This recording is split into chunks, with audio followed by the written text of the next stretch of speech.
Али Имран сүресі 120-128 аяттар. Егер сендерде бір жақсылық бола қалса, олар қайғыра қалады. Ал егер бақытсыздыққа душар болсаңдар, қуанышқа кенеледі. Мұндай кезде сабырлық пен тақуалықта болсаңдар, олардың айла шарғылары сендерге ешқандай зиян келтірмейді. Ақиқатын білгілерің келсе, олардың барлық іс-әрекеттері Аллаға мәлім. Сол Ухуд шайқасы болатын күні мұсылман жауынгерлерді өз шептеріне орналастыру үшін үйіңнен таң атпай шығып кеткеніңді есіңе түсірші. Уа Мұхаммед, оған Алланың салауаты мен сәлемі болсын. Алла бәрінде естуші, әрі бәрінде білуші.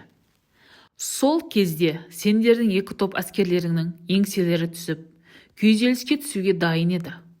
Алла оларды өз қамқорлығына алды. Иман келтіргендер әр қашанда Аллаға тәуекел етсін. Бәдір соғысында сендердің әскерлерің тым әлсіз еді. Сол кезде Алла сендерге жәрдем беріп еді ғой.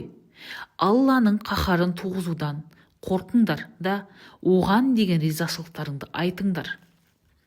Раббыларының 3000 періште түсіріп, сендерге көмек берген жетпей ме деген едің сен мүминдерге. Әрине жетеді. Егерде сабырлық мінез көрсетіп, тақуалықта болсаңдар, дәл қазір жау шабуыл жасап лап қойса да, тәңірлерің сендерге 5000 таңдаулы періштелерін жіберіп жәрдем береді. Сендердің жандарың жай табу үшін Алла осындай жәрдемін жасайды. Иман келтірген жандар үшін жәрдем Азиз әр-Хәкім Алладан ғана келмек. Құдай кәпірлердің әскерін бөлшектеп, бытыратып, ойсырата талқандап, тым-тырақай қашырады. Сөйтіп әбден масқара қылып, жеңіске деген үміттерін мүлде үзеді. Олардың жасаған тәубесін Алла қабыл ете ме, немесе азаптай ма? Оның барлығы сенің міндетіндегі шаруалар емес.